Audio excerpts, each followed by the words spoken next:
I was a product of the 1950s. Service was, in those decades, an honorable place to be. It was at the top of the heap in those years. To be an Army officer was a very special calling. And I had an opportunity right out of the University of Oregon to go straight to flight school. And that's what I did.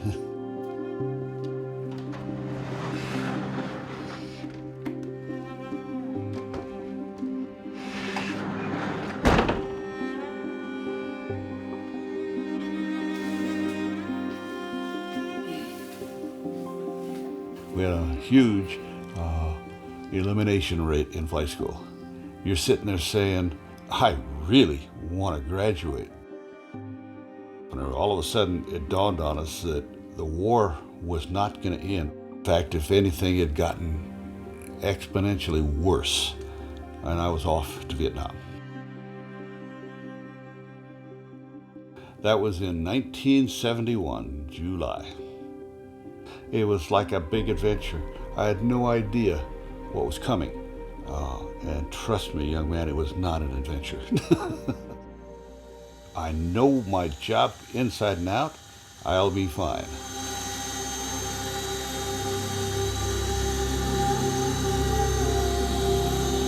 Learned a lot about how to be miserable 12 hours in a cockpit with all of the paraphernalia that you're required to wear, the flight suit, the chicken plates, front and back. Anyway, you're sitting in that seat and you're in your own mess. Your bowels are loose. You're sweating everywhere. You're infected in places that they just drive you. It's just agony. Your crotch, your armpits, even your eyelids. Probably some of the nastiest conditions I've ever experienced in my life. No, not probably. They were. I flew the A model Chinook in Vietnam. That was my primary airframe.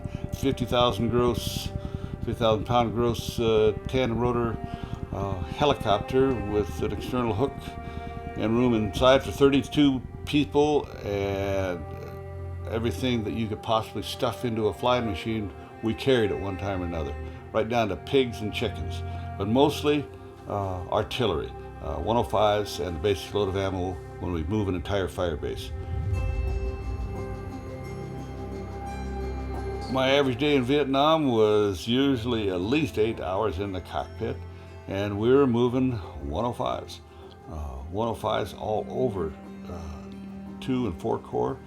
And of course, that evolved into aircraft recovery. I recovered a lot of UH-1H, AH-1G Cobras.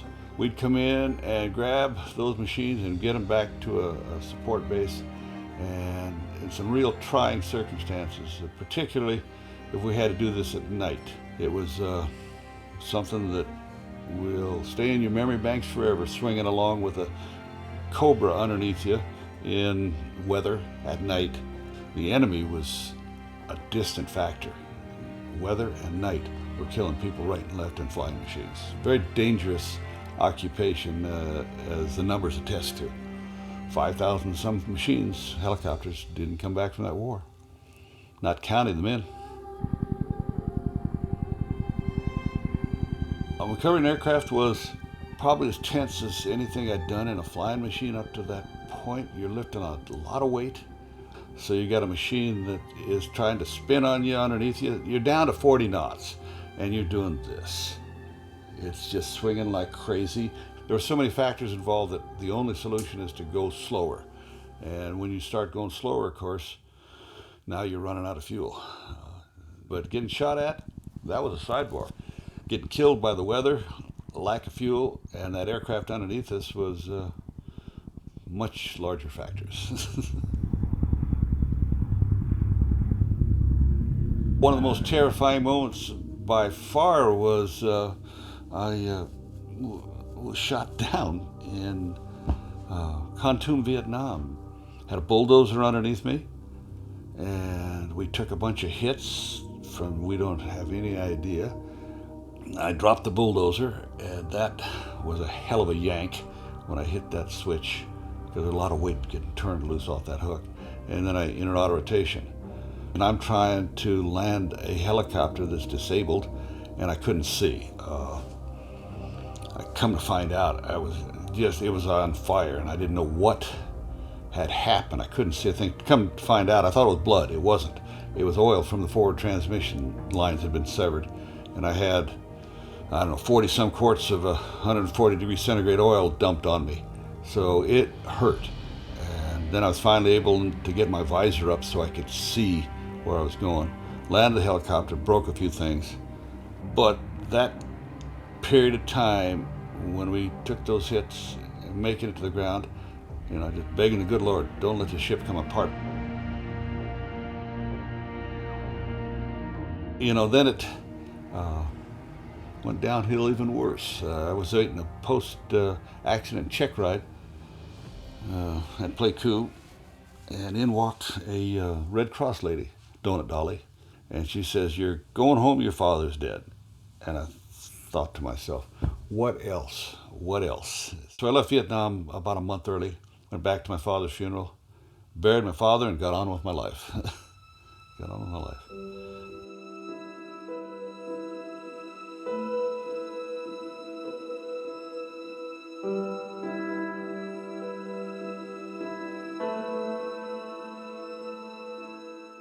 There was no plan to win that war, whatever win meant.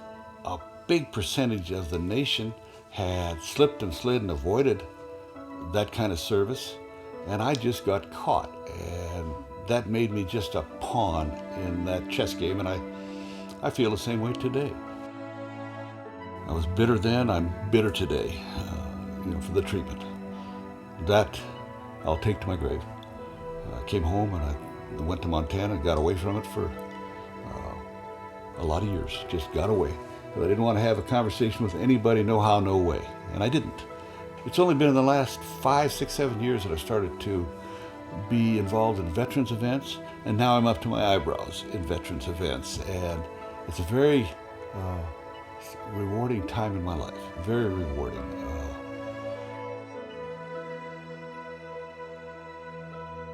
I flew for the Department of Energy for 30 plus years, flew for the military for 40 some years.